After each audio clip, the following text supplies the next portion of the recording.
Today is part 2 of our holiday ornament, and that is going to consist of attaching our larger star to our big circle and the smaller star on top of that larger star.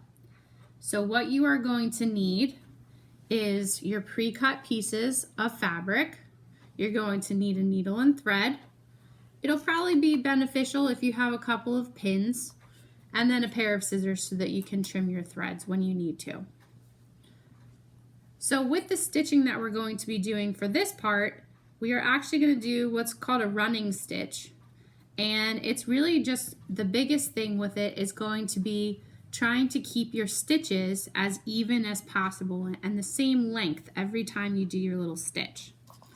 So what I'm going to do is just center my larger star on one of my circles. So I have my 2 circles. I'm just attaching it to one of the circles. And I'll just use a couple of pins just so that it stays in place. It doesn't move around as you're continuing around.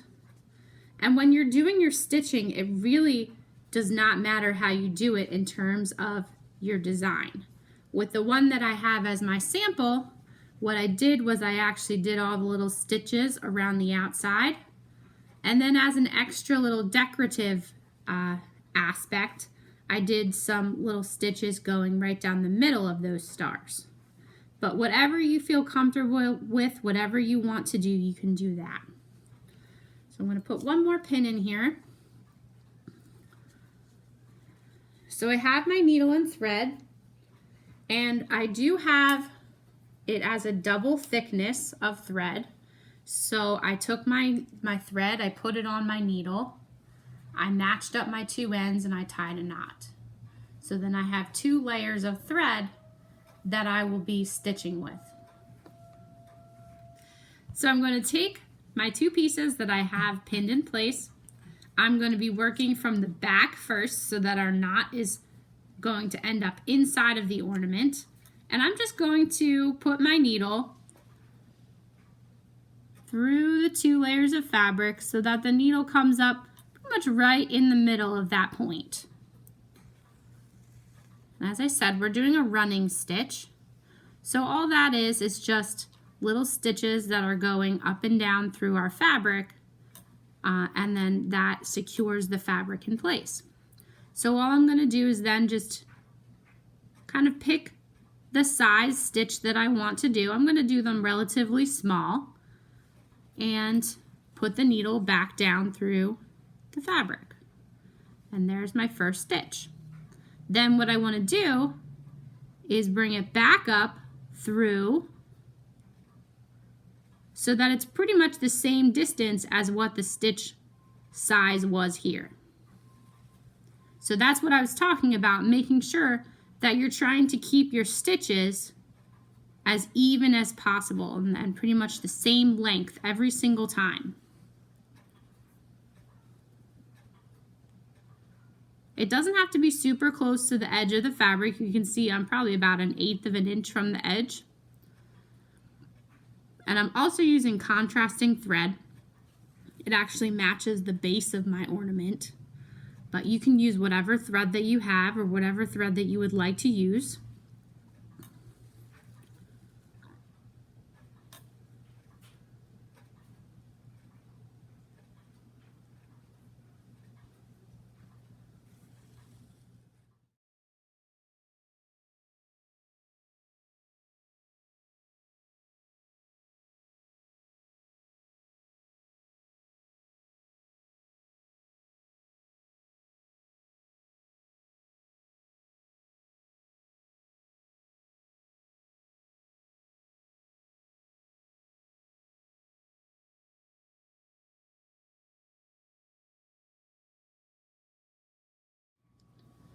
I've gone all the way around. For this one, I decided that I wasn't going to do the little stitches in the middle of the points, but as I said, you are more than welcome to do that, or you can play around with some other sort of pattern.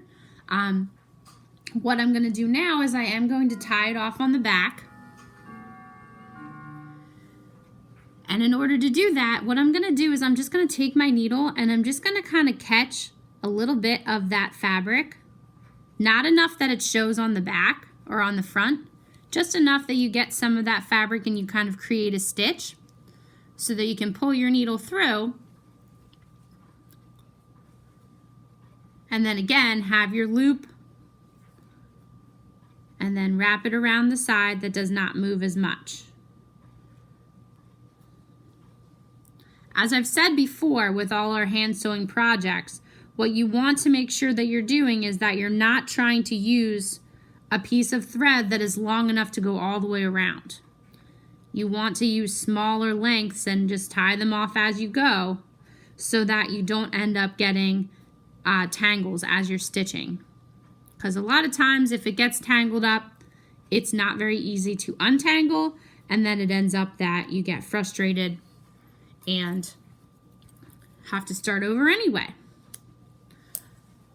So there's my first part.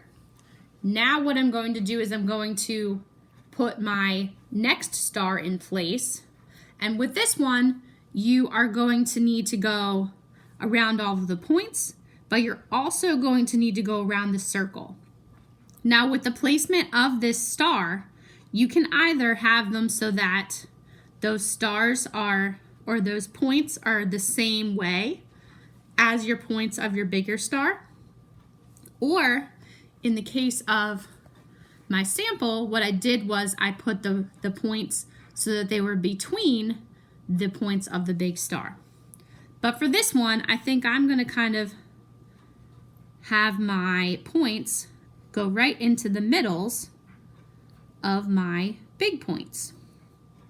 And again, a couple of pins are going to help to keep them in place. With this one, as I'm stitching, I may have to kind of slide my points over a little bit so that they're exactly where I want them. But at least you can keep majority of that piece of fabric in place. For this one, I'm going to use white to attach the star to. But as I said before, you can use whatever thread you have available to you, whatever color you would like. It is totally up to you. So once again, I'm doing double thickness, matching up my ends, tying my knot, and I'm going to start at the back of my ornament, so my knot is in the back. I'm just going to pick a point, put my needle up through both of the layers,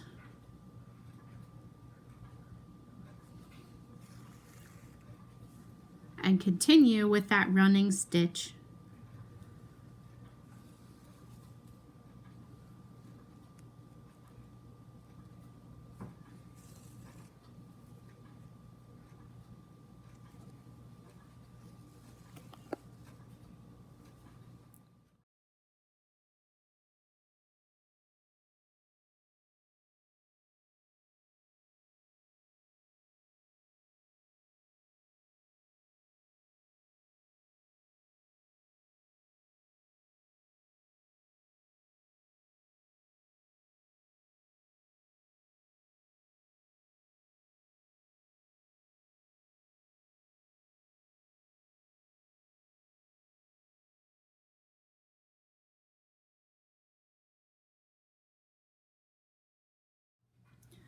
I went around all of the points of my small star, and I also went around the circle so that everything is attached.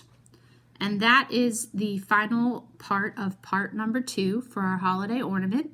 Once you have completed that, make sure you take a picture of it and post it to the Google Classroom assignment.